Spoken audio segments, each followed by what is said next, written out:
మంచిది. దేవుని వాక్యం విందాం. క్రైస్తవ ప్రపంచ చరిత్రలో ఈ దినం ఒక ప్రత్యేకమైన దినం. ఏంటయ్యా ఈ దినం యొక్క ప్రత్యేకత అంటే, పరిశుద్ధాత్మ దేవుడు మేడగది మీదకి బలమైన గాలి వలె, విభాగించబడిన నాలుకల వలె అగ్నిస్వరూపుడిగా మేడగది మీదకి దిగి వచ్చిన రోజు ఈరోజు. సహజంగా డిసెంబర్ 25 అని అంటంతో క్రైస్తవ సంఘానికి అది యేసుక్రీస్తు వారి పుట్టిన దినం ఇట్టే ప్రజలు చెప్పగలుగుతారు. ఒక అద్భుతం ఏంటంటే, క్రీస్తు శకం 30వ సంవత్సరం ఏప్రిల్ నెల 5వ తారీఖు యేసుక్రీస్తు వారు పునరుద్ధానుడై తిరిగి లేచారు. 40 రోజుల పాటు ఆత్మస్వరూపిగా ప్రజల మధ్యలో ప్రత్యక్షమై 40వ రోజు ఒలీవల కొండ మీద నుండి ఆరోహణమై వెళ్తూ ఉన్నారు. వెళ్తూ అన్నారు, శిష్యులారా, మీరు ఎక్కడికి వెళ్ళకండి, యెరూషలేముకి వెళ్ళండి. వాగ్దానం చేయబడిన ఆత్మను నేను పంపించే వరకు యెరూషలేములో మీరు కనిపెట్టండి. ఆ మాట చెప్పి ప్రభు ఆరోహణమై వెళ్ళారు. అద్భుతం. 10 రోజుల పాటు వారందరూ ఏక మనసుతో ఎడతెగకుండా మేడగదిలో ప్రార్థన చేస్తూ ఉంటుండగా, ఏప్రిల్ 5వ తారీఖు పునరుద్ధానుడైన ప్రభువారు 50 రోజుల తర్వాత, అనగా ఇదే తారీఖు మే నెల 24వ తారీఖు ఆదివారపు దినానే పరిశుద్ధాత్మ దేవుడు మేడగది మీదకి దిగి వచ్చాడు. ఆయన అంటే మేడగది మీదకి పరిశుద్ధాత్మ దేవుడు దిగి వచ్చి ఇప్పటికి సుమారుగా 1996 సంవత్సరాలు అవుతుంది. అంటే గతంలో పరిశుద్ధాత్మ దేవుడు రాలేదా? వచ్చారు. గతంలో పరిశుద్ధాత్మ క్రియకు, క్రొత్త నిబంధన పరిశుద్ధాత్మ క్రియకు ఉన్న తేడా ఏంటంటే, పాత నిబంధనలో పరిశుద్ధాత్మ దేవుడు ఓ ప్రత్యేకమైన పని నిమిత్తం భూమి మీదకి దిగొచ్చేవాళ్ళు, ఆ మనుషులను ఆవరించేవాళ్ళు, దైవిక కార్యం జరిగించేవాళ్ళు. ఆ కార్యం పూర్తయిన తర్వాత మరలా పరలోకానికి ఆరోహణమై వెళ్ళేవాళ్ళు. అంటే వచ్చేవాళ్ళు, తిరిగి వెళ్ళేవాళ్ళు. కానీ క్రొత్త నిబంధన కాలంలో ఆదిమ సంఘం మీదకి దిగి వచ్చిన పరిశుద్ధాత్మ దేవుడు ఇప్పటికీ మన మధ్యలో ఆత్మస్వరూపిగానే సంచరిస్తూ ఉన్నాడు. ఇప్పటికీ ఆయన మన మధ్యలోనే ఉన్నారు. ఎప్పటి వరకు ఉంటారు? మధ్యాకాశానికి ప్రభు వచ్చి ఆత్మయు పెండ్లి కుమార్తెయు ఇక్కడకు ఎక్కి రమ్ము అని యేసుక్రీస్తు వారు పిలిచే వరకు పరిశుద్ధాత్మ దేవుడు భూమి మీదే ఉంటారు. ఆమేన్. అందుకని సంగమ గమనించండి, ప్రభువు నమ్ముకున్న ఏ బిడ్డ కూడా పరిశుద్ధాత్ముడు అంటంతో ఇప్పుడు మరలా పరలోకం నుంచి దిగి రావాలేమో అన్నట్లుగా పరలోకం వైపు మన కన్నులెత్తొద్దు. ప్రార్థించేది పరలోకమందలి దేవునికి. కానీ ఎవరి కొరకు ప్రార్థించాలి? మన మధ్యలో ఆత్మస్వరూపిగా సంచరిస్తున్న పరిశుద్ధాత్ముడు మనలోనికి వచ్చినట్లుగా మనం ప్రార్థించే వ్యక్తులుగా ఉందుముగాక. ఎందుకు పరిశుద్ధాత్మ? ఒక్క మాటలో చెప్పాలంటే, ఆ మేడగది మీదకి పరిశుద్ధాత్మ దేవుడు గాలివలే వచ్చాడు. ఎలాంటి గాలి? బలమైన గాలివలే ఆత్మదేవుడు మేడగదిలోకి వచ్చినట్లుగా లేఖనాల్లో చూస్తున్నాం. ఎందుకు గాలివలే వచ్చాడు? మానవ జీవితం గాలితో ముడిపడింది. ఒక అడుగు ముందుకేయాలన్నా, ఒక క్షణం ఒక వ్యక్తి బ్రతకాలన్నా గాలి లేకపోతే బ్రతకలేడు. అవునా?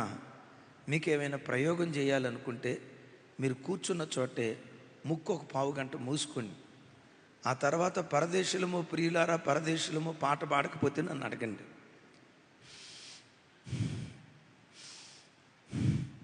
కదా? మనిషి బ్రతకటానికి గాలి ఎంత ప్రాముఖ్యమో, అవసరం కాదు అత్యవసరం. మనిషి బ్రతకటానికి గాలి ఎంత ప్రాముఖ్యమో, ఒక విశ్వాసి దేవునిలో బ్రతకటానికి పరిశుద్ధాత్ముడు కూడా అంత అత్యవసరం. పరిశుద్ధాత్మ లేకపోతే నువ్వు దేవునిలో బ్రతకలేవు.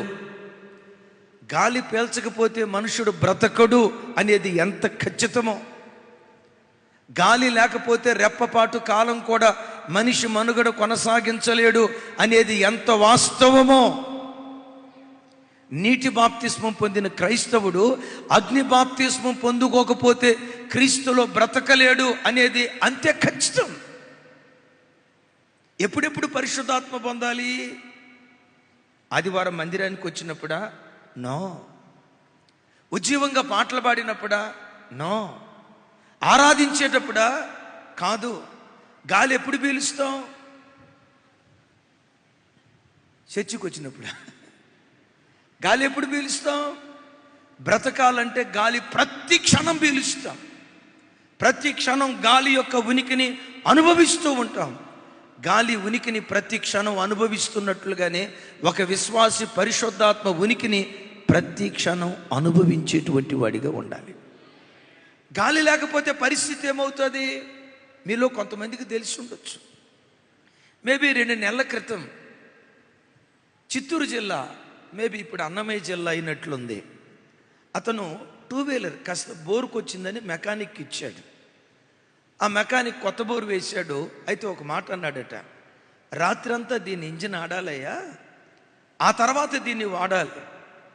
పాపం ఆ పేద తండ్రి దాని విషయాలు ఏమి తెలియక ఆ 2 వీలర్ ఇంటికి తీసుకొచ్చాడు. ఇంజిన్ స్టార్ట్ చేశాడు. దాని సైలెన్సర్ పొగ ఇంటి గదిలోకి వెళ్ళేటట్లుగా సైలెన్సర్ అటు పెట్టాడు. 3 పిల్లలు, 2 కూతుర్లు, 1 కొడుకు, తండ్రి, 4 ఆ గదిలో నిద్రపోతూ ఉన్నారు. ఇంజిన్ స్టార్ట్ చేశాడు. ఈ భార్యాభర్తలు వెళ్ళి వేరే స్థలంలో ఉన్నారు. ఆ ఇంజిన్ గొట్టంలో నుంచి, సైలెన్సర్లో నుంచి పొగ అలా వెళ్తూ వెళ్తూ ఆ చిన్న గదిలోకి వెళ్ళింది. తెల్లారేసరికి 4 చచ్చిపోయారు. ఎవరైనా చంపారా? చంపలే. ఒంటి మీద గాయాలు లేవు. మరి ఎందుకు చనిపోయారు? 4 ఒకేసారి ఎలా చనిపోయారు? ఎలా చనిపోయారంటే గాలి ఆడక, ఆ గదంతా కార్బన్ డైఆక్సైడ్తో నిండుకోవటాన్ని బట్టి గాలి ఆడక, ఊపిరాడక చనిపోయారు. దైవజనమా, గాలి లేనందువల్ల 4 ఎలా చనిపోయారో, ఒక విశ్వాసిలో పరిశుద్ధాత్మ గాలి వీయకపోతే, ఒక విశ్వాసి పరిశుద్ధాత్మ గాలిని ప్రతి క్షణం అనుభవించకపోతే శారీరకంగా బ్రతుకుంటావేమో కానీ ఆత్మలో చచ్చిన వాళ్ళం అవుతాం. సంఘమా, ఆత్మలో నిన్ను నన్ను బ్రతికించేది, ఈ పాపలోకంలో చనిపోకుండా దేవుని కొరకు నిన్ను నన్ను బ్రతికించే శక్తి పరిశుద్ధాత్మ గాలికున్నది. అందుకనే ఆత్మదేవుడు మేడగది మీదకి వచ్చేటప్పుడు బలమైన గాలిలాగా ఎందుకు వచ్చాడో తెలుసా? ఇదిగో శిష్యులారా, మీరు దేవుని కొరకు బ్రతకాలంటే, దేవుని మార్గంలో నడవాలంటే, దేవునిలో మీరు నడవాలంటే పరిశుద్ధాత్మ గాలిని ప్రతి క్షణం మీరు అనుభవిస్తూ ఉంటే దేవుని కొరకు మీరు బ్రతకగలుగుతారు. నా ప్రార్థన, మేడగది మీద ఏ పరిశుద్ధాత్మ గాలి వీచిందో ఈ ఆరాధనకు వచ్చిన ప్రతి బిడ్డ మీద పరిశుద్ధాత్మ గాలి వీయునుగాక. ఒక్కొక్క బిడ్డ పరిశుద్ధాత్మ గాలిని అనుభవించుదురుగాక. గాలికున్న నైజం ఏంటో తెలుసా? ఎక్కడికి పడితే అక్కడికి వెళ్ళదట, తనకిష్టమైన స్థలానికి వెళ్ళిద్దట. అంటే గాలికి కూడా ఇష్టం ఉందా? ఇష్టం మనకే కాదు, గాలికి కూడా ఉందట. చూడండి అన్నమాట, యోహాను సువార్త 3వ అధ్యాయం 8వ వచనం. నాతో కలిసి చెప్పండి. గాలి తనకిష్టమైన చోటను విసురును, నీవు దాని శబ్దమును విందువే గాని ఎక్కడి నుండి వచ్చనో ఎక్కడికి పోయనో నీకు తెలియదు. ఆత్మ మూలంగా జన్మించిన ప్రతి వాడును అలాగే ఉన్నాడు. చప్పలు కొడితే సైకు స్తోత్రాలు చెప్తాం. ఏ మూలంగా పుట్టినవాడు?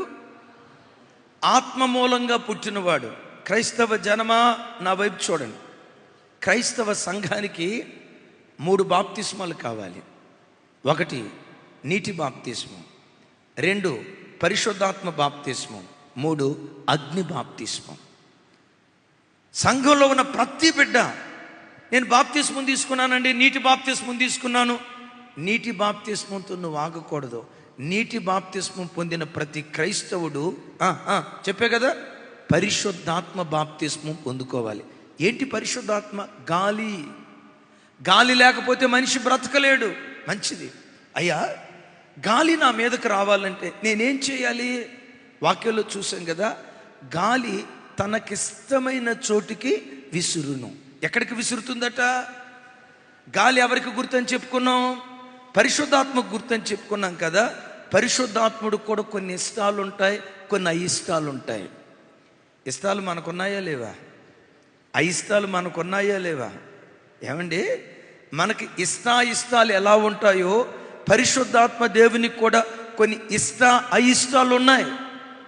గాలి తనకిష్టమైన చోటుకి విసిరినట్లుగా పరిశుద్ధాత్మ దేవునికి ఇష్టమైన కార్యాలు నీలో ఉంటే నువ్వు పేదవాడివా ధనవంతుడివా దేవునికి అప్రస్తుతం.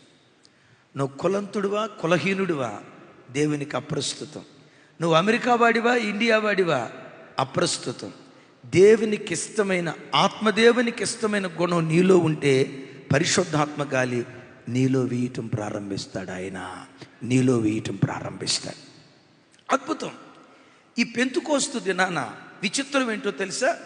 పెంతుకోస్తు పండుగను ఆచరించడానికి యెరూషలేం పట్టణానికి సకల దేశాల నుంచి యోధా జనాంగం యెరూషలేంకి వచ్చారు. చూడండి ఆ మాట. అపోస్తుల కార్యాలు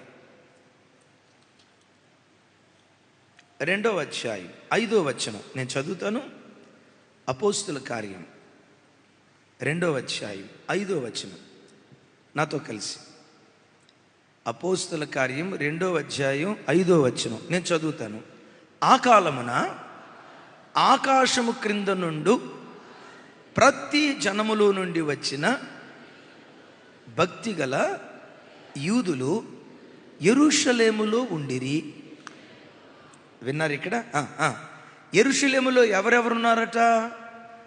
ఎంత గంభీరమైన మాట రాసిందో చూడండి. ఆకాశము క్రింద ఉండు ప్రతి జనములో, అంటే ఆ రోజుల్లో ఎన్ని దేశాలు ఉన్నాయో అన్ని దేశాలలో నుంచి ప్రజలు పెంతుకోస్తు పండుగను ఆచరించడానికి యూదులంతా యెరూషలేముకు వెళ్ళారు.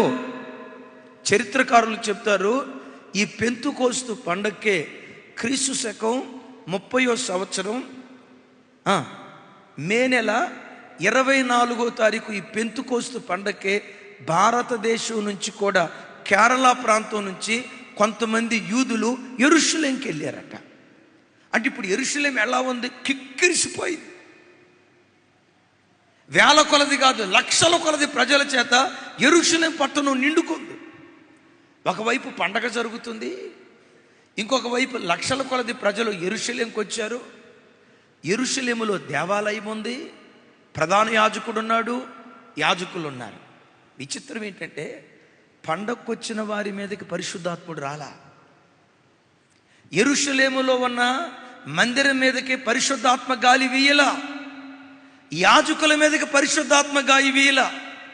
మందిరానికి ఎక్కడో దూరంగా యెరూషలేములో మేడగది మీద ఏక మనసుతో ప్రార్థన చేస్తున్న 120 మంది పురుషుల మీదకి, అనేక మంది స్త్రీల మీదకి ఆత్మదేవుడు దిగి వచ్చాడు. చప్పలు కొడుతూ స్తోత్రాలు చెప్దాం. అంటే ఇప్పుడు నా వైపు చూసి సమాధానం చెప్పండి. యెరూషలేము ప్రాంతంలో ఉన్న స్థలాలన్నిట్లో ఆత్మదేవునికి ఇష్టమైన స్థలం ఏది? కొంచెం గట్టిగా. ఎందుకు అది ఇష్టమైన స్థలం ఉందో తెలుసా?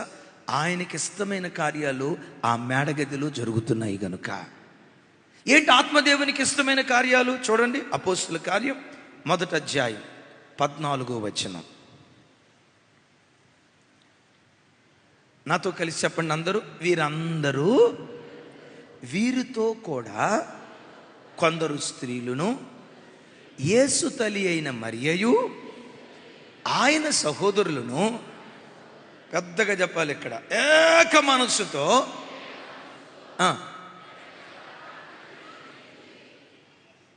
ఏం చేస్తున్నారు అక్కడ? నా వైపు చూడండి. మేడగదిలో కూర్చొని ఏం చేస్తున్నారు? ఇన్స్టాగ్రామ్ చూస్తున్నారు కదా, ట్విట్టర్లో మెసేజ్ పెట్టారు అంతేనా, ఫేస్బుక్లో చాట్ చేశారు అంతేనా, వాట్సాప్లో మెసేజ్ పంపించారు అంతేనా, వాట్సాప్ స్టేటస్ చూస్తూ ఉన్నారు అంతేనా? నో. ఆ మేడగదిలో ఉన్నటువంటి 120 మంది పురుషులు, అనేక మంది స్త్రీలు ఏక మనస్సుతో ఎడతెగక ప్రార్థన చేయుచుండిరి కనుక అక్కడికి పరిశుద్ధాత్మ దేవుడు దిగి వచ్చాడు. అంటే పరిశుద్ధాత్మ గాలికి ఇష్టమైన స్థలం ఏదో తెలుసా? ఏక మనసున్న స్థలాలు ఆత్మదేవునికి ఇష్టమైన స్థలాలు.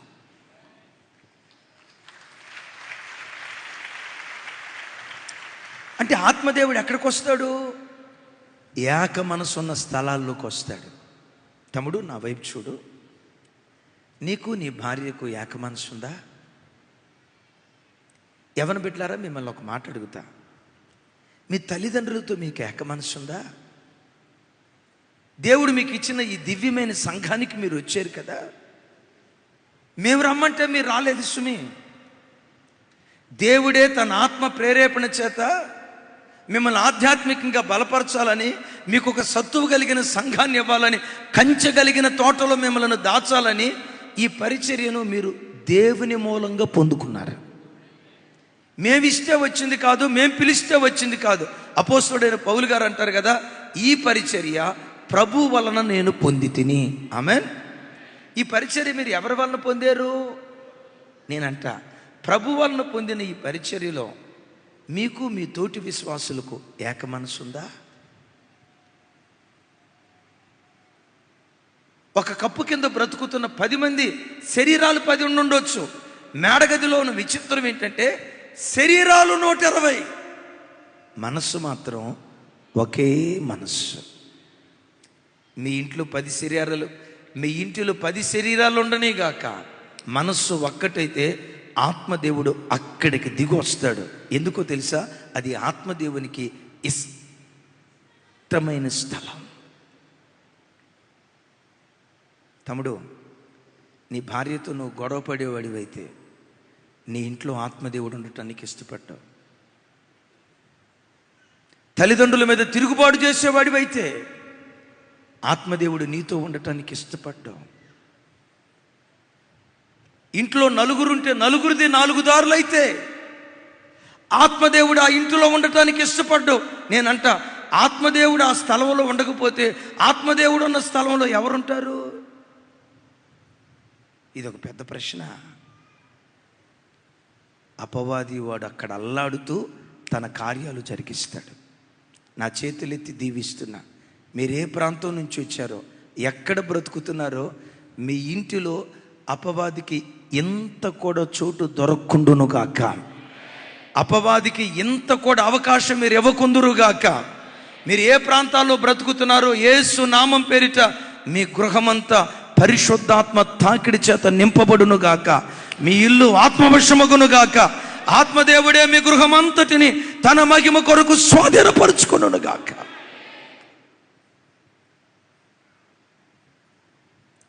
వాళ్ళంతా ఏం చేస్తున్నారు?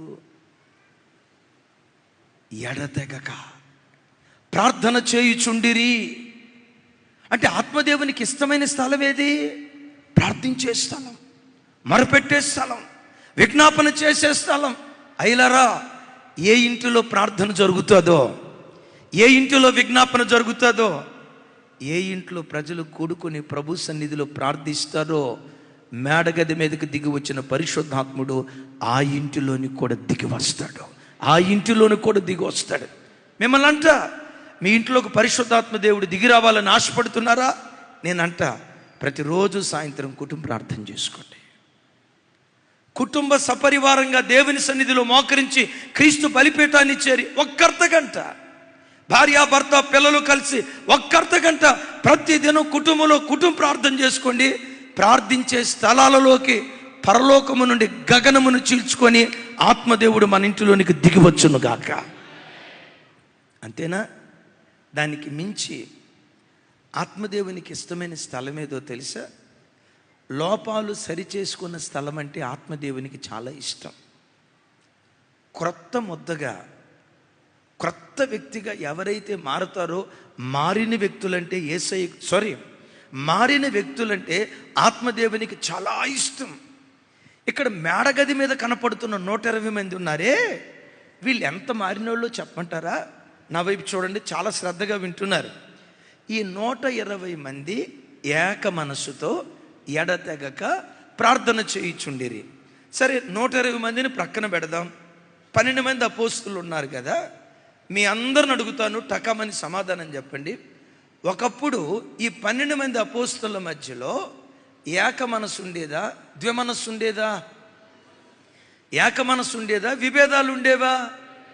ఎవరి మనసు వాళ్ళే అన్నట్లుగా ఉండేవాళ్ళ, ఏక మనసుతో బ్రతికేవాళ్ళ? ఎంత వివాదాలతో బ్రతికేవాళ్ళు మీకు అర్థం అవ్వాలంటే లూకా సువార్త చూడండి ఒకసారి. 2 వచనాలు జ్ఞాపకం చేస్తాను. 2 వచనాలు జ్ఞాపకం చేస్తాను. అందరూ ఒకసారి మీ బైబిల్ తెరిచి గమనించండి.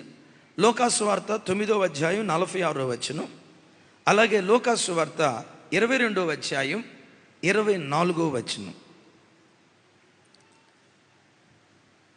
9వ అధ్యాయం 46 నాతో కలిసి. 9వ అధ్యాయం 46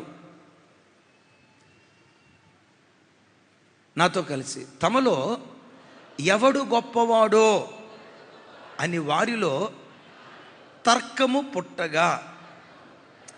నా వైపు చూసి సమాధానం చెప్పండి. 9వ అధ్యాయంలో ఏం పుట్టిందంట? కొంచెం వినపడలా. ఏ విషయంలో తర్కం పుట్టింది? మనలో ఎవరు గొప్పవాడు. విన్నారా? మనలో ఎవరు గొప్పవాడు అనే తర్కం 9వ అధ్యాయంలో పుట్టింది. 22వ అధ్యాయానికి తర్కం ఏమైందో చూడండి. 22, 24. తమలో ఎవడు గొప్పవాడుగా ఎంచబడునో అను వివాదము వారిలో పుట్టగా. తర్కం కాస్త ఏమైంది? కొంచెం పెద్దగా వినపడలేదు. తర్కం కాస్త ఏమైపోయింది? లూకా సువార్త 22వ అధ్యాయం వరకు వాళ్ళ మధ్యలో వివాదం, తర్కం, వివాదం. లూకా సువార్త 22వ అధ్యాయం అయిపోయింది. 23, 24. 24 తర్వాత అపోస్తుల కార్యం 1వ అధ్యాయం.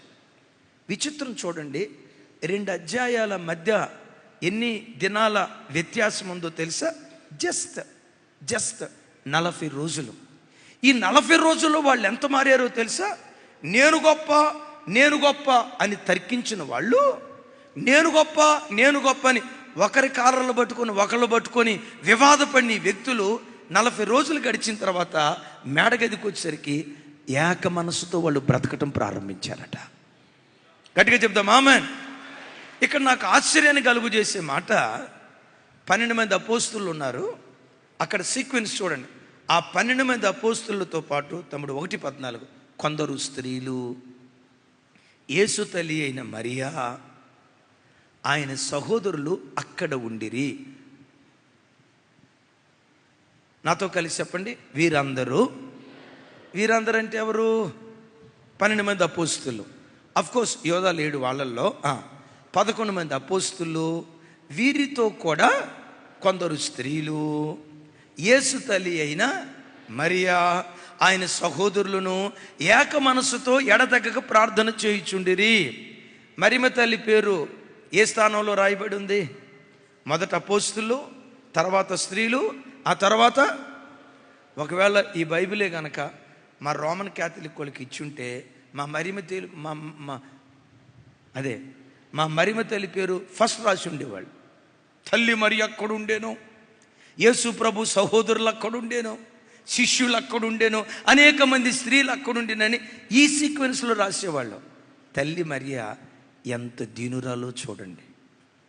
నేను రక్షకుణ్ణి కన్నదాన్నయ్యా, మీలో ఒకదానిగా నేను ఉండటం ఏంటి? నాకు కుర్చీ వేయండి, నేను కుర్చీ మీద కూర్చుంటా, నేను చెప్పినట్టు చెయ్యాలి మీరు. ఇప్పుడు నా కొడుకు స్థానాన్ని ఎవరు తీసుకోవాలి? నేనన్నా తీసుకోవాలి, లేకపోతే నాకు పుట్టిన పిల్లలన్నా తీసుకోవాలి. ఆధిపత్యపు ధోరణి అక్కడ చలాయించాల్సింది. కానీ అద్భుతం తెలుసా? నేల మట్టుకు తగ్గించుకుంది గనుక, దేనత్వం అంటే పరిశుద్ధాత్మ దేవునికి ఇష్టం గనుక, ఆ దేనత్వం కలిగిన స్థలాలకు పరిశుద్ధాత్మ దేవుడు దిగొచ్చాడు. మీకు తెలుసా, గాలి ఇప్పుడు అధిక పీడనం నుండి అల్ప పీడనం వైపు విసురుతూ ఉంటుంది. గాలి ఎప్పుడు అధిక పీడనం నుండి, ఒకసారి చెప్పండి, గాలి ఇప్పుడు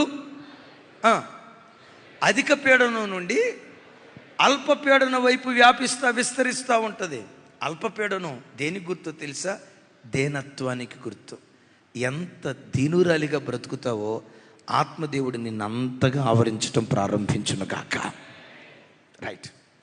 గాలికి ఇష్టమైన స్థలం ఏదో మన వాక్యంలో విన్నాం కదా. ఒక అద్భుతం. పరిశుద్ధాత్మను గాలితో పోల్చడానికి, పరిశుద్ధాత్మ గాలి ఒక వ్యక్తి మీద వీస్తే ఆత్మదేవుని ద్వారా క్రొత్త నిబంధన సంఘంలో లేక పరిశుద్ధాత్మ పొందుకున్న వ్యక్తిలో గాలిగా పిలువబడుతున్న పరిశుద్ధాత్ముడు చేసే 5 దివ్యమైన కార్యాలు. మొట్టమొదటి కార్యం, రాజుల మొదటి గ్రంథం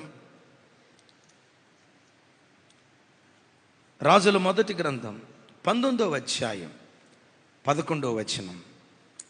అందరూ నాతో కలిసి చెప్పండి. అందుకు ఆయన, నీవు పోయి పర్వతము మీద యెహోవా సముఖమందు నిలిచి ఉండుమని సెలవిచ్చాను. అంతటా యెహోవా ఆ వైపున సంచరింపగా బలమైన పెనుగాలి లేచెను. యెహోవా భయమునకు పర్వతములు బ్రద్దలాయెను, శిలలు చిన్నాభిన్నములాయెను. చప్పలు కొడుతూ ప్రభు వారికి స్తోత్రాలు చెప్దాం. దైవజనుడిని ఏలియా ప్రవక్తగా ఉన్న దినాల్లో బలమైన గాలి వీచిందట. మేడగది మీద కూడా ఏ గాలి వీచింది? బలమైన గాలి వీచింది. చూస్తాం కదా, ఏలియా కాలంలో బలమైన గాలి వీచినప్పుడు జరిగింది, పర్వతాలు బ్రద్దలైపోయాయి, శిలలన్నీ చిన్నాభిన్నములైపోయాయి. పర్వతాల నిండా ఏముంటాయి? బండరాళ్ళు ఉంటాయి. పర్వతాల నిండా ఏముంటాయి? శిలలు ఉంటాయి. ఈ పర్వతాలను బ్రద్దలు చేసింది, బండరాళ్లను బ్రద్దలు చేసింది పరిశుద్ధాత్మ బలమైన గాలి. అయ్యా, అమ్మా, ప్రతి మనిషి హృదయం ఒక బండరాయిలాగా మొద్దులాగా మారిపోయింది. యేస్కేలు గ్రంథంలో చూస్తాం కదా, రాతి హృదయానికి ప్రతిగా మాంసపు గుండెనిస్తాను అని అన్నాడే. ప్రతి వాని హృదయం బండరాయిలాగా మారిపోయింది, రాయిలాగా మారిపోయింది. రాయిలాగా మారిపోయిన ఈ కఠిన హృదయాన్ని మాంసపు ముద్దగా మార్చేవాడే పరిశుద్ధాత్మ దేవుడు. పరిశుద్ధాత్మ గాలి నీ హృదయం మీద వీస్తే పశ్చాత్తాపపు హృదయం నీకు వస్తుంది, పరితాపపు హృదయం నీకు వస్తుంది. నీ తప్పేంటో నువ్వు తెలుసుకొని ఒప్పుకొని విడిచిపెట్టే ఆ దివ్యమైన గుణగణాన్ని ఒక వ్యక్తిలో పుట్టించగలిగిన వాడు పరిశుద్ధాత్మ దేవుడు. ప్రతి వాని హృదయం బండరాయి అయిపోయింది, రాతి హృదయం అయిపోయింది. మనిషి హృదయం రాతి హృదయం అవటానికి కారణం ఏంటో తెలుసా? హెబ్రీ గ్రంథంలో అపోస్తుడైన పౌలు గారు అంటాడు, పాపము వలన కలుగు భ్రమచేత మీ హృదయములు కఠినపరచబడునేమో, జాగ్రత్తగా చూసుకోనండి. అయిలరా, పాపం ఒక వ్యక్తి హృదయాన్ని రాయిలాగా కఠినంగా మారుస్తుంది. పాలు ద్రావకం. ఈ ద్రావకం లాంటి పాలను డీప్ ఫ్రిడ్జ్లో పెట్టావనుకో, ఆ ద్రావకం లాంటి పాలు గడ్డగట్టుకొని పోతాయి కదా. మానవ జీవితంలో పాపం ప్రవేశించిందంటే పాపం ప్రతి వాని హృదయాన్ని రాయి ఎంత కఠినంగా ఉంటుందో అంత కఠినంగా మారుస్తుంది. మీకు తెలుసో తెలీదా, 10 రోజుల క్రితం 10వ తరగతి చదువుతున్న బాబు స్కూల్కి వెళ్ళాడు. వాడు వెళ్తూ వెళ్తూ ఒక అమ్మాయికి లవ్ లెటర్ రాశాడట. ఆ లవ్ లెటర్ బ్యాగ్లో ఉంది. టీచర్లు పట్టుకున్నారు, తల్లిదండ్రులకు చెప్పారు, అమ్మా వీడు చదివేది 10వ తరగతి, ఈ వయసులో వీడు లవ్ లెటర్లు రాయటం ఏంటమ్మా, కాస్త అడిగి బుద్ధి మాటలు చెప్పండి. తల్లికి చెప్పారు. ఆ లవ్ లెటర్ చూసి తల్లి ఏడ్చి, రే ఈ వయసులో ఇదేం బుద్ధి లేని పనులురా, అయినా 10వ తరగతి చదివే వయసులో లవ్ లెటర్లు రాయటం ఏంట్రా ఈ పరిస్థితి అని తల్లి ఏడ్చింది, బొజ్జగించింది. తల్లి కదా, స్వతంత్రం చొప్పున మందలించింది. మేబీ చెయ్యెత్తి ఒక దెబ్బ కొట్టుండొచ్చు. తల్లికి ఆ స్వతంత్రం లేదా? ఆ కొడుకును మందలిస్తే ఈ కొడుకు క్రికెట్ ఆడుకోవడానికి వెళ్ళేటప్పుడు ఒక ఫ్రెండ్ దొరికాడట. వినండి, క్రికెట్ ఆడుకోవడానికి ఒక ఫ్రెండ్ దొరికాడట. ఆ ఫ్రెండ్ ఎలాంటి వాడో తెలుసా? 24 గంటలు సెల్ ఫోన్లో డాన్ మూవీస్ చూస్తాడట. రై, మనం ఇక్కడ ఉంటే కాదురా, వైజాగ్లో ఉండటం కాదురా, ముంబైకి వెళ్ళి దావూద్ ఇబ్రహీంలాగా మనం కూడా డాన్ అయిపోదాం, ముంబై అంతా శాసించుదాం అని ఆడు చెప్తూ ఉండేవాడట. ఆ స్నేహితుడి మాటలు విని ఈడు కూడా ఈ డాన్ మూవీస్ చూడటం ప్రారంభించాడట. తమ్ముళ్ళారా, నువ్వు మంచి వ్యక్తులతో స్నేహం చేస్తే, నువ్వు చెడ్డోడు అయినా కొన్ని రోజుల తర్వాత నువ్వు మంచోడుగా మార్చబడతావు. ప్రార్థనా పరులతో నువ్వు సహవాసం చేస్తే, ఒకవేళ నీకు ప్రార్థన లేకపోయినా వారి సాహచర్యం ద్వారా కొన్ని రోజుల తర్వాత నీవు ప్రార్థనా పరుడు అవుతావు. పనికిమానులతో నువ్వు స్నేహం చేస్తే, భక్తిహీనులతో నువ్వు స్నేహం చేస్తే, లోకాన్ని పాపాన్ని జుర్రుకునే అపవిత్రమైన వ్యక్తులతో నువ్వు స్నేహం చేస్తే తస్మాత్ జాగ్రత్త, వాళ్ళలాగా నువ్వు పనికిమాలిన వాడివయ్యే ప్రమాదం ఉంది. అందుకని పౌలు గారు అంటాడు కదా, మోసపోకుడి, దుష్ట సాంగత్యం మంచి నడవడిని చెరిపేస్తుంది. వరే మనం ముంబై వెళ్ళి డాన్లు అవుదాంరా, అయినా లవ్ లెటర్ రాస్తే మీ అమ్మ నిన్ను ఎట్టా కొట్టిదిరా, రెచ్చగొట్టాడు. ఓ రోజు మధ్యాహ్నం అమ్మకు ఫోన్ చేశాడు. అమ్మ ఎక్కడో ఫంక్షన్ జరుగుతూ ఉంటే అక్కడికి వెళ్ళింది. అమ్మ బాగా ఆకలి అవుతుంది, త్వరగా వచ్చి వంట వండి పెట్టి అమ్మ ఆకలి అయిపోతుంది అన్నాడు. ఆ పిచ్చి తల్లి ఎంత అమాయకురాలో చూడండి. కొడుకు ఆకలితో ఉన్నాడన్న ఆ మాట వినటంతో ఫంక్షన్ అక్కడే వదిలిపెట్టి ఇంటికి పరిగెత్తుకుంటూ వచ్చి కొడుకు వంట చేసి పెద్దామని ఇంటికి వచ్చింది. ఆ ఇంట్లోకి వెళ్ళే ముందు కాళ్ళు చేతులు కడుక్కుందామని వాష్రూమ్కి వెళ్ళి కాళ్ళు చేతులు కడుక్కోబోతుంది. ఆ వాష్రూమ్లో వీడి స్నేహితుడు ఉన్నాడు. ఆ తల్లిని వెనక నుంచి అమాంతంగా మెడ మీద పట్టుకున్నాడు. కొడుకు రాని వచ్చాడు, తల్లిని లాగాడు. వేట కొడవలి తీసుకొని తల్లిని ముక్కలుగా నరికాడు కొడుకు.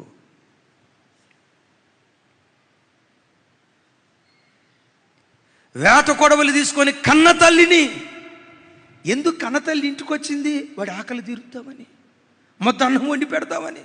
అయ్యో నా బిడ్డ ఆకలితో ఉన్నాడని ఆ కన్న పేగు ఆకలి తీర్చడానికి తల్లి వస్తే వీడు తల్లినే పొట్టను పెట్టుకున్నాడు. సహజంగా మనం అంటాం, ఎంత దుర్మార్గుడోరా వాడు. నేనంట, వాడు దుర్మార్గుడో కాదు తర్వాత, కానీ పాపం అంత భయంకరమైనది, జాగ్రత్త.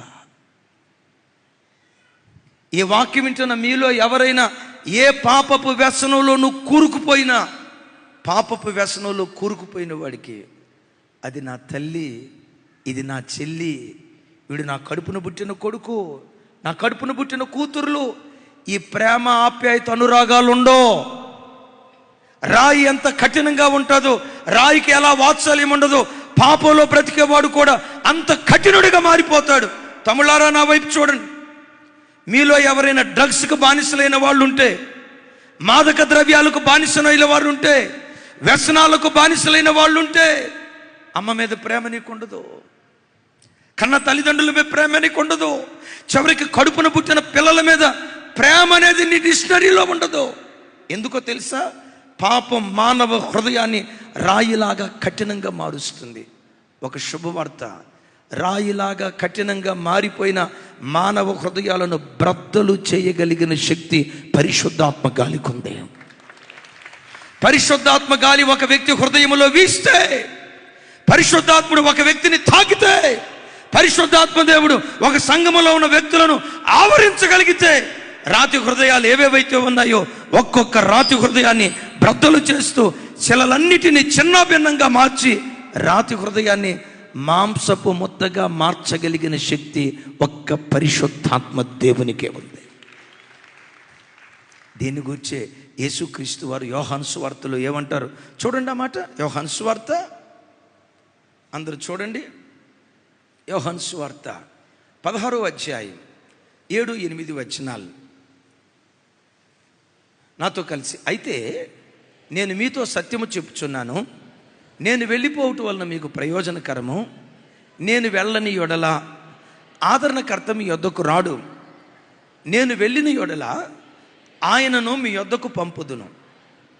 ఆయన వచ్చి పాపమును గూర్చియు నీతిని గూర్చియు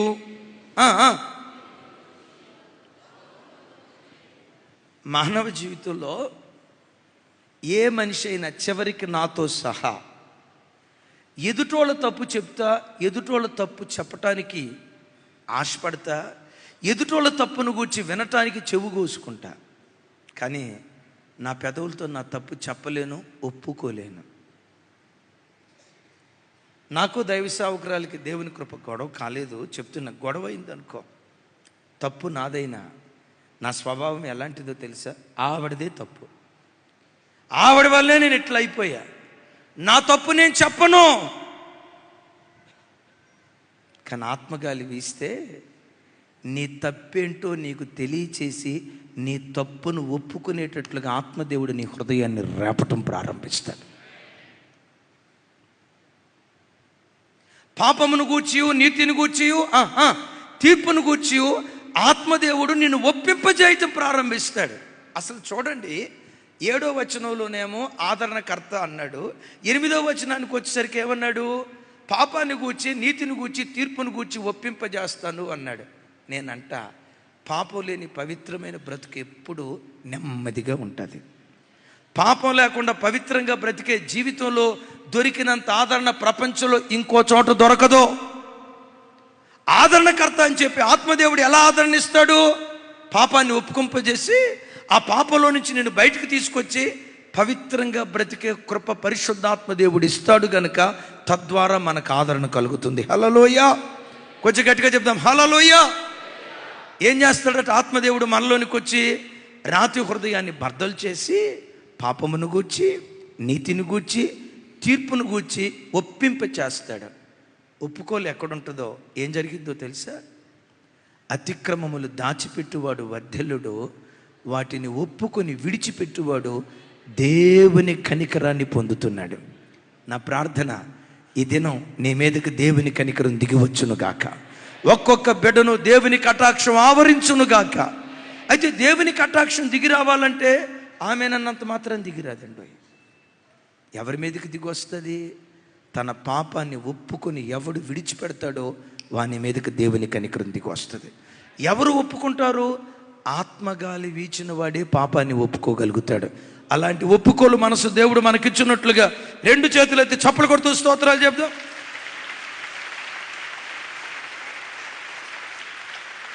రెండవది, పరిశుద్ధాత్మ దేవుడు మేడగది మీదకి వచ్చినప్పుడు బలమైన గాలి వంటి ఒక ధ్వని. గాలిని మనం చూడలేం, వినగలుగుతాం. ఎలా? ధ్వని. కొన్నిసార్లు గాలి వేగంగా వీచేటప్పుడు గాలి శబ్దం ఉంటుంది, చూసారా? గాలి ధ్వనిని పుట్టిస్తుంది. పరిశుద్ధాత్మ గాలి నీలో వీస్తే నీ గుండెల్లో నుండి విజ్ఞాపన ధ్వనిని పుట్టిస్తాడు. విన్నారు ఈ మాట? స్తుతి జయధ్వనిని పుట్టిస్తాడు. నీ గుండెల్లో నుంచి ఒక విజ్ఞాపన ధ్వనిని పరిశుద్ధాత్మ దేవుడు నీలో పుట్టించటం ప్రారంభిస్తాడు. గాలి ఎలా ధ్వని చేస్తూ వెళ్తుందో, గాలి వీచేటప్పుడు ఎలాంటి బలమైన ధ్వని వినబడుతుందో, ఆత్మదేవుడు ఒక వ్యక్తిలోనికి వీస్తే ఆ వ్యక్తి లోపటి నుంచి బలమైన ప్రార్థనాపరుడు బయలుదేరుతాడు. ఎలాంటి బలమైన ప్రార్థనాత్మ? చూడండి జకర్యా గ్రంథం, ఒకసారి చూడండి. జకర్యా గ్రంథం 12వ అధ్యాయం 10వ వచనం. నాతో కలిసి చెప్పండి. దావీదు సంతతి వారి మీదను యెరూషలేము నివాసుల మీదను కరుణ నొందించు ఆత్మను, విజ్ఞాపన చేయు ఆత్మను నేను కుమ్మరింపగా వారు తాము పొడిచిన నా మీద దృష్టి ఉంచి, ఒకడు తన ఏక కుమారుని విషయమై దుఃఖించినట్లు, తన జ్యేష్ఠ పుత్రుని విషయమై ఒకడు ప్రలాపించినట్లు అతని విషయమై దుఃఖించుచు ప్రలాపింతురు. నా వైపు చూడండి. జకర్యా గ్రంథంలో దేవుడు వాగ్దానం చేస్తున్నాడు, యెరూషలేము నివాసుల మీద, ఇశ్రాయేలు సంతతి మీద, దావీదు సంతతి మీద విజ్ఞాపన చేసే ఆత్మను నేను కుమ్మరిస్తాను. ఆమేన్. నా ప్రార్థన, ఈరోజు ఆరాధనకు వచ్చిన ప్రతి బిడ్డ మీద ఆ విజ్ఞాపన ఆత్మను దేవుడు కుమ్మరించునుగాక. ఆ ప్రార్థనాత్మను దేవుడు కుమ్మరించునుగాక. దేవుడు ఒక వ్యక్తి మీద ఆత్మ ద్వారా విజ్ఞాపనాత్మ కుమ్మరిస్తే ఎలా ప్రార్థిస్తాడో తెలుసా? ఏక కుమారుని విషయమై ఒక తండ్రి ప్రలాపించినట్లు, జ్యేష్ఠ కుమారుని విషయమై ఒక తండ్రి విలపించినట్లు నా సన్నిధిలో దుఃఖిస్తూ విలపిస్తూ ప్రార్థిస్తారు. అంటే ఆత్మ పొందిన వ్యక్తి పరిశుద్ధాత్మ గాలి ఒక వ్యక్తిలో వీస్తే ఆ వ్యక్తి అరుపులతో ప్రార్థన చేయటం కంటే మూలుగులతో మరెక్కువ ప్రార్థన చేస్తాడు. కన్నీళ్ళు విడుస్తూ మరెక్కువ ప్రార్థన చేస్తాడు. అలాంటి మూలుగులతో కూడుకున్న ప్రార్థనాత్మ నీకు కావాలన్నా, నాకు కావాలన్నా, కన్నీళ్ళు విడిచే ప్రార్థనాత్మ ఒక విశ్వాసి కావాలంటే ఆ కన్నీటి ప్రార్థనను పుట్టించేవాడే పరిశుద్ధాత్మ గాలి. పెద్దగా చెప్దాం ఆమేన్. ఎట్లా దుఃఖిస్తూ ప్రార్థిస్తాడు? ఆ తండ్రికి ఒకే ఒక్క కొడుకు, ఇంకా కూతురు లేరు, కొడుకులు లేరు. అయితే ఆ తండ్రి ఇంట్లో ఉంటూ ఉండగా ఎవరో వచ్చి చెప్పారు, అయ్యా ఒక్కగానొక్క కొడుకు కదయ్యా. అవును, ఒకే కొడుకు, ఏమైంది అయ్యా? ఆ కొడుకు పలానా చోట యాక్సిడెంట్ అయ్యి ఐసీయూలో జస్ట్ ఇందాకే ప్రాణం విడిచేటట్టయ్యా. ఆ వార్త తండ్రి విన్నాడనుకో, కూర్చొని మౌనంగా ఉండగలడా? సాధారణంగా ఏడవగలడా? పిచ్చోడైపోతాడు. నా కొడుకా, ఇంకెవరి కొరకు నేను బ్రతకాలరా, రొమ్ము కొట్టుకుంటూ డొర్లుతూ ఏడుస్తాడు. ఆ తండ్రి గుండెలు బ్రద్దలయ్యేటట్లుగా అసలు ఆ ఏడ్పు చూసే ప్రతి వాడి హృదయం బ్రద్దలవుతుంది. విచిత్రం తెలుసా? ఆ తండ్రి ఏమో కొడుకును కోల్పోయినందుకు ఏడుస్తున్నాడు. పరిశుద్ధాత్మ నీ మీదకు వస్తే ఏదైనా ఒక ప్రార్థన అంశం నిమిత్తం ప్రార్థన చేసేటప్పుడు ఆ తండ్రి ఎలా ఏడుస్తాడో, మన కొడుకులు బాగున్నా, మన కూతురులు బాగున్నా, అన్ని విషయాల్లో క్షేమంగా ఉన్నా ఆ వ్యక్తి ఏడ్చినట్లుగా ఏడుస్తూ ప్రార్థించే కృప ఆత్మదేవుడు మన తల మీద కుమ్మరింపు చేస్తాడు. ఏకకుమారుని కోల్పోయిన తండ్రి ఎలా ఉంటాడు? ఏకకుమారుని కోల్పోయిన తల్లి ఎలా ఉంటుంది? సుమారుగా 15 సంవత్సరాల క్రితం ఇదే వాక్యం ఒక పట్టణంలో చెప్తా ఉన్నా. వెనక కుర్చీ మీద 2 భార్యాభర్తలు కూర్చున్నారు. ఈ వాక్యం ప్రారంభించింది మొదలుకొని వర్తమానం ముగించే వరకు ఆ 2 భార్యాభర్తలు ఏడుస్తూనే ఉన్నారు. నేను అలాగే చూస్తూ ఉన్నా. వర్తమానం అయిపోయింది. నేను కింద కూర్చున్న ఎవరిని పలకరించకుండా వాళ్ళ దగ్గరికి వెళ్ళా. వాళ్ళు నన్ను అమాంతంగా పట్టుకొని, మాకు ఒకే ఒక్క కొడుకయ్యా, నెల్లూరులో భయంకరమైన యాక్సిడెంట్లో 10 సంవత్సరాల క్రితం చనిపోయాడయ్యా. ఏకకుమారుణ్ణి కోల్పోయిన తండ్రి అని అంటంతో కొడుకు గుర్తొచ్చాడయ్యా. అయ్యా, కొడుకు చనిపోయి ఎంతకాలం అవుతుంది? 10 సంవత్సరాల క్రితం చనిపోయిన కొడుకు ఇప్పుడు గుర్తొస్తే 10 సంవత్సరాల తర్వాత కూడా ఏడుస్తున్నాడు. 10 సంవత్సరాల తర్వాత ఎంత ఏడ్చారంటే చనిపోయినప్పుడు ఎంత ఏడ్చి ఉంటారు? ఆ తండ్రి చనిపోయినందుకు ఏడ్చాడు. ఆత్మదేవుడు నీలో కుమ్మరించబడితే, దేవుని సన్నిధిలో మోకరించినప్పుడు నీ కళ్ళల్లో నుంచి కన్నీరు నదీ ప్రవాహంలాగా ప్రవహించేటట్లుగా అలాంటి రోధించే ఆత్మదేవుడు నీ మీద కుమ్మరించడం ప్రారంభిస్తాడు. అందుకని పౌలు గారు అంటాడు కదా, అటువలనే ఆత్మయు మన బలహీనతలను చూచి. ఏంటి మనకున్న బలహీనత? ఎంతసేపు పాడమన్నా పాడగలుగుతాం, ఎంతసేపు వాక్యం వినమన్నా వినగలుగుతాం, ఎంతసేపు వాక్యం చదవమన్నా చదవగలుగుతాం. ఇంకా చెప్పమంటారా? ఎంతసేపు సోది ముచ్చట్లు మాట్లాడమన్నా మాట్లాడతాం, వినమన్నా వింటాం, ఎంతసేపు టీవీ ఛానల్స్ మార్చి చూడమన్నా చూస్తాం. చివరికి మెసేజ్లు మార్చి మనం వినగలుగుతాం. గంటల తరబడి వాక్యం వినగలుగుతాం, గంటల తరబడి బైబిల్ చదవగలుగుతాం. గంటల తరబడి ప్రార్థించే విషయంలో నీకు బలహీనత ఉంది.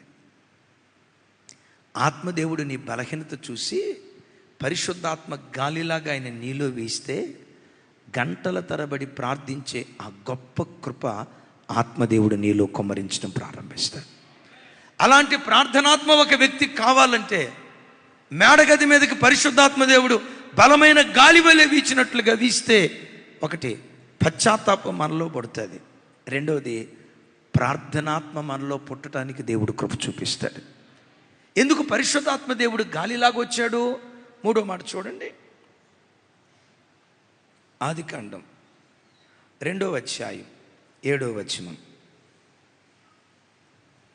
2వ అధ్యాయం 7వ వచనం నాతో కలిసి. దేవుడైన యెహోవా నేల మంటితో నరుని నిర్మించి వాని నాసికా రంధ్రములలో జీవవాయువును ఊదగా నరుడు జీవాత్మాయను. తెలుసు కదా, దేవుడు ఆదామును నేలమట్టితో చేశాడు. అంటే నేలమట్టితో చేసిన ఆ రూపంలో కళ్ళున్నాయి కానీ చోట్ల, నోరుంది కానీ మాట్లాడట్లా, చెవులున్నాయి కానీ వెంటలా, గుండె ఉంది రక్త ప్రసరణ చేయట్లా, ఊపిరితిత్తులు ఉన్నాయి కొట్టుకోవట్లా, కిడ్నీలు ఉన్నాయి, నా మాట అర్థమవుతుందా? కిడ్నీలు ఉన్నాయి పనిచేయట్లా, చేతులున్నాయి, కాళ్ళున్నాయి నడవట్లా, మట్టి ముద్దతో చేయబడ్డాడు, నిర్జీవంగా ఉన్నాడు. ఎప్పుడైతే దేవుడైన యెహోవా ఆ మట్టి ముద్దతో చేయబడిన మనిషిని తీసుకొని నాసిక రంధ్రాలలో అని గాలి ఊదాడో, ఇప్పుడు కన్ను చూడటం ప్రారంభించింది, నోరు మాట్లాడటం ప్రారంభించింది, చెవులు వినటం ప్రారంభించాయి, కాళ్ళు నడవటం ప్రారంభించాయి, చేతులు పని చేయటం ప్రారంభించాయి, వెన్నెముక పని చేయటం ప్రారంభించింది. అద్భుతం తెలుసా, శరీరంలో ఉన్న ప్రతి అవయవం పని చేయటం ప్రారంభించింది. చప్పలు కొడుతూ దేవునికి స్తోత్రాలు చెప్దాం. పరిశుద్ధాత్మ గాలి సంఘంలో వీస్తే, విన్నారు ఈ మాట? పరిశుద్ధాత్మ గాలి సంఘంలో వీస్తే, ప్రతి విశ్వాసి మీద వీస్తే, సంఘానికి వచ్చే ప్రతి బిడ్డ పని చేసేవాడిగా సంఘంలో బ్రతకటం ప్రారంభిస్తాడు. వినపల్లా ఏమని చెప్పాను? పరిశుద్ధాత్మ గాలి సంఘంలో వీస్తే, ఇప్పుడు ఆదాములో ఓదటాన్ని బట్టి, నాసికా రంధ్రాలలో జీవవాయువును ఓదటాన్ని బట్టి ఆదాము ఏమయ్యాడు? జీవించే. అంతకు మునుపు కన్నుంది కానీ చూడలా, అంతకు మునుపు చెవి ఉంది కానీ వినలా, అంతకు మునుపు నోరు ఉంది కానీ మాట్లాడలా, అంతకు మునుపు చేతులున్నాయి పనిచేయలా, అంతకు మునుపు కాళ్ళున్నాయి నడవలా. ఎప్పుడైతే గాలి నాసిక రంధ్రాలలో ఊదేడో, చేతులు పని చేయటం ప్రారంభించాయి, కాళ్ళు నడవటం ప్రారంభించాయి, నోరు మాట్లాడటం ప్రారంభించింది, కళ్ళు చూడటం ప్రారంభించింది, చెవులు వినటం ప్రారంభించాయి. నా ప్రభు బిడ్డలారా, మీ పని కొరకు మీరు ఎలా ఉపయోగపడుతున్నారు? క్రీస్తు మనలను ప్రేమించి మనకిచ్చిన సంఘంలో మనం పని చేసే అవయవాలుగా బ్రతుకుదుము కాక. మరొకసారి చెప్దాం ఆమెన్. ఇంకొకసారి చెప్దాం ఆమెన్. ఒకవేళ నీ ఇంటిలో కొడుకే కానీ ప్రయోజకుడు కాల, కూతురే ప్రయోజకుడు కాల, పరిశుద్ధాత్మ గాలి వీస్తే నీ కడుపును బుట్టి నా కొడుకే ప్రయోజకుడు కాదు అని ప్రయోజకుడు కాలేదు అని అనుకున్న కొడుకే వెన్నెముకలాగా నీ కొరకు నిలవబడటం ప్రారంభిస్తాడు, గుండెలాగా పనిచేయటం ప్రారంభిస్తాడు, శరీరం అంతటికి రక్తాన్ని సరఫరా చేసే ఒక గుండెలాగా, ఒక పంపులాగా వాడు పనిచేయటం ప్రారంభిస్తాడు. అయిలారా వినండి, నీ ఇంట్లో పనికి ఉపయోగపడకుండా నిశ్శబ్దంగా ఎవరైనా మిగిలిపోయారా? కొడుకు ప్రయోజకుడు కాలేదా? కూతురు ప్రయోజకురాలు కాలేదా? భర్తే నీ మీద ఆధారపడేవాడు అయిపోయాడా? శరీరంలో కొన్ని అవయవాలు పనిచేయకుండా ఉన్నాయా? శుభవార్త, పరిశుద్ధాత్మ గాలిని ఆహ్వానించు. పరిశుద్ధాత్ముడు నీ ఇంట్లో పనిచేసేటట్లుగా అవకాశం ఇవ్వు. ఆత్మదేవుడు పనిచేయటం ప్రారంభిస్తే ఒక ప్రపంచనాన్ని సృష్టిస్తాడు. ఆత్మదేవుడు ప్రపంచనాన్ని సృష్టిస్తాడు. ఆత్మదేవుని గాలి వీస్తే ఎంత అద్భుతం జరుగుతుందో గుండెల్లో రాసుకోండి. యేసుక్రీస్తు వారు 3.5 సంవత్సరాలు కష్టపడి సేవ చేసి తన రక్త త్యాగము ద్వారా ఆయన సంపాదించిన ఆత్మలో మేడగది మీద ఎంతమంది ఉన్నారు? 120 మంది ఉన్నారు. టకమని చెప్పండి. 120 మంది పురుషులు, అనేక మంది స్త్రీలు. సరే, పురుషుల సంఖ్య ఎంత? 120. అంటే 3.5 సంవత్సరాలు ప్రభువారు కష్టపడిన దానికి వచ్చిన ప్రతిఫలం జస్ట్ 120 మంది పురుషులు. అద్భుతం తెలుసా? మేడగది మీద పరిశుద్ధాత్మ గాలి ఎప్పుడైతే వీచిందో, వీచిన మరుక్షణమే 3,000 మంది రక్షించబడ్డారు. ఆ తర్వాత 5,000 మంది రక్షించబడ్డారు.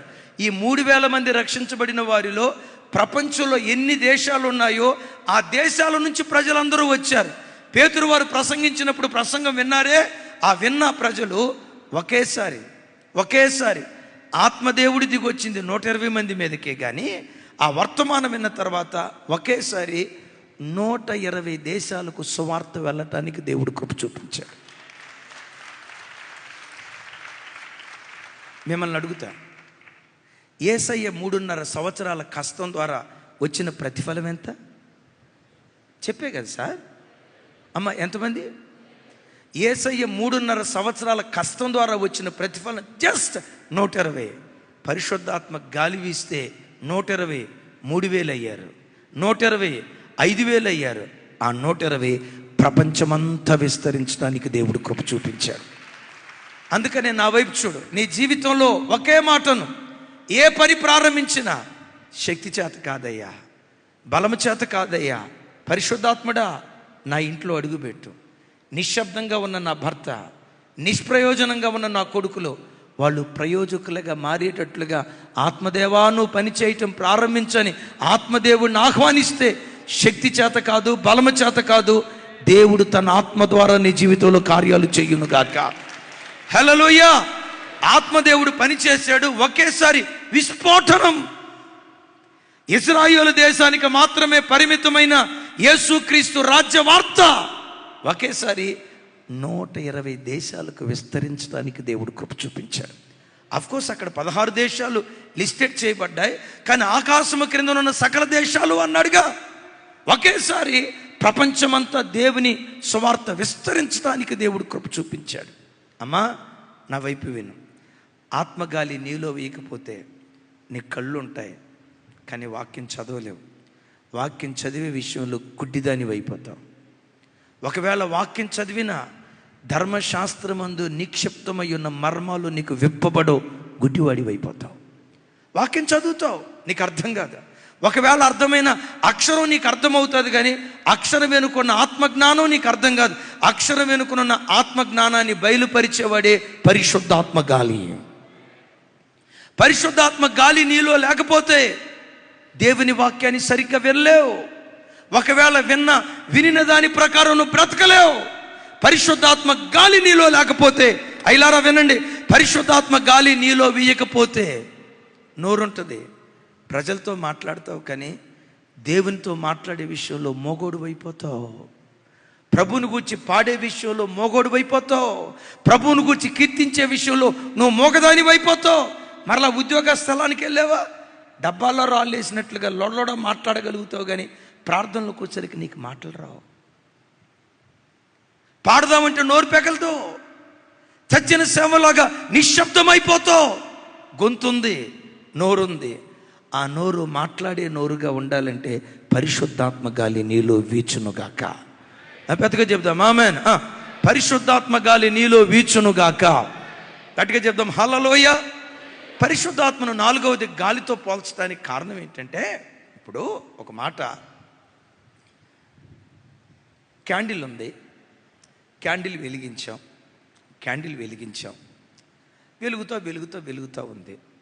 ఆ వెలుగుతున్న క్యాండిల్ మీద ఓ పొడవాటి గ్లాసు మూత పెట్టామనుకోండి, ఏమైపోద్ది క్యాండిల్? ఎందుకు?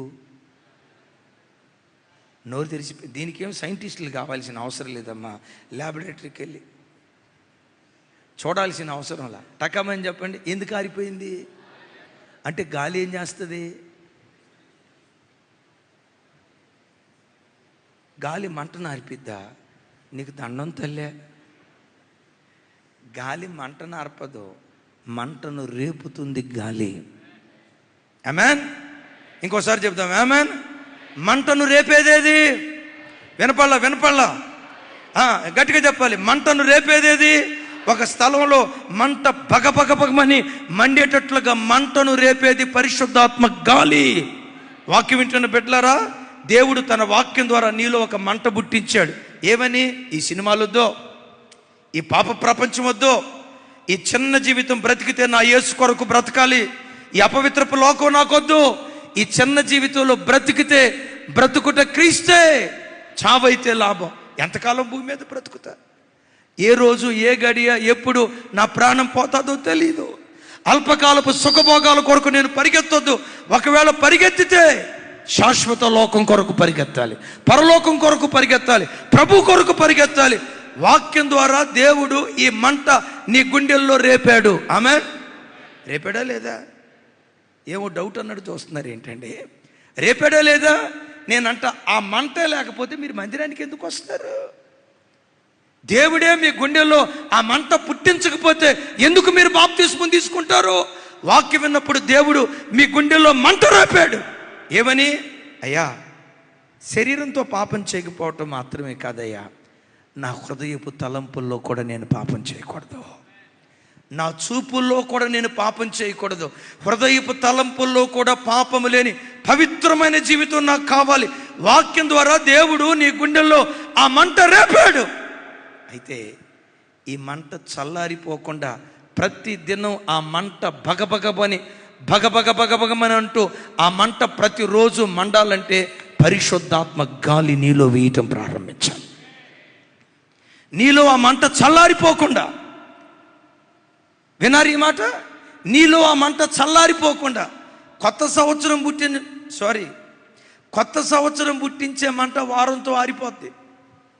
నా తెలుగు మీకు అర్థమైందా? అర్థమయ్యేటట్టు చెప్తా.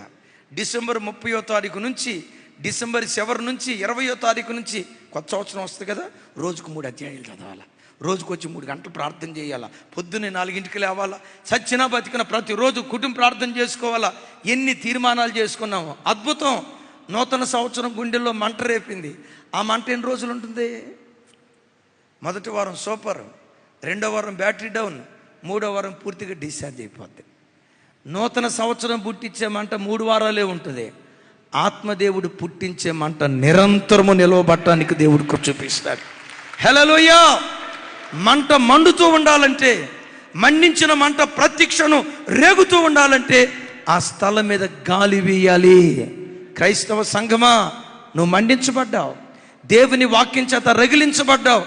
ఆ మంట ఎప్పటికీ చల్లారకుండునుగాక. చల్లారకుండా ఉండాలంటే ప్రతి క్షణం గాలిని ఆస్వాదించాలి. ఆమేన్. పెద్దగా చెప్దాం ఆమేన్. పరిశుద్ధాత్మ చేత మనం ఎప్పుడెప్పుడు నింపబడాలి? టకమని చెప్పండి. ఎట్లా అడిగితే అర్థం కాల. మనం గాలి ఎప్పుడెప్పుడు పీల్చుకోవాలి? ఆదివారం పాటలు పాడేటప్పుడు, మంచి ఉద్యోగంగా పాటలు పాడేటప్పుడు, అప్పుడే కదా. ప్రతి క్షణం గాలి పీల్చుకుంటున్నట్లుగా కూర్చున్నా లేచినా పరిశుద్ధాత్మ భాషలతో నేను నింపుకోవటం ప్రారంభించు. పరిశుద్ధాత్మ కొమ్మరింపు కాదు. విన్నారు ఈ మాట? పరిశుద్ధాత్మ దేవుడు నీలో కొమ్మరించబడటమే కాదు, పరిశుద్ధాత్మలో నువ్వు మునిగి తేలే వ్యక్తిగా దేవుని సన్నిధిలో బ్రతకాలి. హల్లెలూయా! ఆ గాలి మంటను రేపుతుంది. ఆఖరి మాట చెప్పంటారా? ఆత్మదేవుడు గాలితో పోల్చబడటానికి కారణం నంబర్ 1, గాలి పశ్చాత్తాపాన్ని పుట్టిస్తుంది. 2వది ప్రార్థనను పుట్టిస్తుంది. 3వది పరిశుద్ధాత్మ గాలి పనిచేసేవారిగా మనలను మారుస్తుంది. 4వది పట్టుదల, మంటను అసలు చల్లారనివ్వదు. ఆఖరి మాట చెప్తాను, ఈ మట్టి ఘట్టాన్ని మహిమాలోకంలో చేర్చేది కూడా పరిశుద్ధాత్మ గాలే. ఏమన్నాను? ఈ మట్టి ఘట్టాన్ని మహిమాలోకంలోకి చేర్చేది కూడా పరిశుద్ధాత్మ గాలే. పరిశుద్ధాత్మ గాలి లేకపోతే, ఒక వ్యక్తి పరిశుద్ధాత్మ చేత నింపబడకపోతే, మృతుల పునరుద్ధానపు దినాన ఆ వ్యక్తి దేవుని యొక్క రహస్య రాకడలో ఎత్తబడతాడా అనేది ప్రశ్నార్థకం. ఎలా చెప్తారండి ఈ మాట? 2 రెఫరెన్స్లు చెప్తాను. భక్తుడైన ఏలియా పరలోకానికి మరణాన్ని రుచి చూడకుండా ఆరోహణమే వెళ్ళాడు. నా వైపు చూసి సమాధానం చెప్పండి. ఏలియాని పరలోకానికి కొలిపోయింది ఏది? సుడిగాలి ఒకటి ఏలియా మీద బలంగా వేయగా సుడిగాలి చేత ఏలియా పరలోకానికి కొనిపోబడ్డాడు. పాత నిబంధనలో మనకు కనపడుతున్న ఆ గాలే మేడగది మీదకి గాలిగా దిగి వచ్చిన పరిశుద్ధాత్మ దేవుడు. అంటే ఈ మట్టి ఘట్టాన్ని పరలోకానికి తీసుకెళ్లేది ఎవరు? పెద్దగా చెప్పాలి. ఈ మట్టి ఘట్టాన్ని పరలోకానికి తీసుకెళ్లేది ఎవరు? పరిశుద్ధాత్మ. దీని గురించే రోమాపత్రికలో పౌలు గారు ఇలా అంటాడు, చూడండి. 8వ అధ్యాయం 11వ వచనం. 8:11.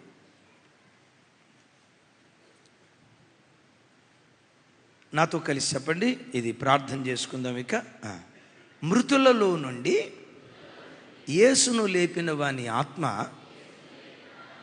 మీలో నివసించిన యెడల మృతులలో నుండి యేసును లేపినవాడు చావునకు లోనైన మీ శరీరములను కూడా మీలో నివసించుచున్న తన ఆత్మ ద్వారా జీవింపచేయును.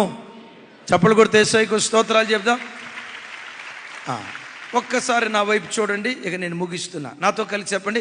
మృతులలో నుండి యేసును లేపిన వాని ఆత్మ. అంటే యేసుక్రీస్తు వారిని మృతుల్లో నుంచి లేపింది ఎవరు? పరిశుద్ధాత్మ. వాక్యంలో స్పష్టంగా రాసి ఉంది కదా, యేసుక్రీస్తును మృతులలో నుంచి లేపింది పరిశుద్ధాత్మ. అదే ఆత్మ మీలో నివసించిన యెడల మృతులలో నుండి క్రీస్తు యేసును లేపినవాడు చావునకు లోనైన మీ శరీరములను కూడా మీలో నివసించుచున్న తన ఆత్మ ద్వారా జీవింపచేయును. ఆమెన్. యేసుక్రీస్తును ఏ పరిశుద్ధాత్మ లేపిందో అదే పరిశుద్ధాత్మ చావునకు లోనైన మన శరీరాలను కూడా యేసయ్యను లేపినట్లుగానే ఆత్మదేవుడు మన శరీరాలను లేపుతాడు. లేపాలంటే మనలో ఎవరుండాలి? చెప్పాలి. మనలో ఎవరుండాలి? దైవజనమా, మనందరిలో పరిశుద్ధాత్మ దేవుడు ఉన్నాడు. కానీ ప్రతిదినం ఆ ఆత్మ చేత నింపబడాలి. మీకు తెలుసా, మనిషి శరీరంలో 70% నీళ్ళు ఉన్నాయి. అనండి ఒకసారి. మనిషి శరీరంలో 70% నీళ్ళు ఉన్నాయి. ఇంకా 70% నీళ్ళు ఉన్న తర్వాత సపరేట్గా రోజు నీళ్ళు తాగటం ఎందుకమ్మా? జాకబన్నా, అర్థమైందా? 70% ఆల్రెడీ బాడీలో నీళ్లు ఉన్నాయి.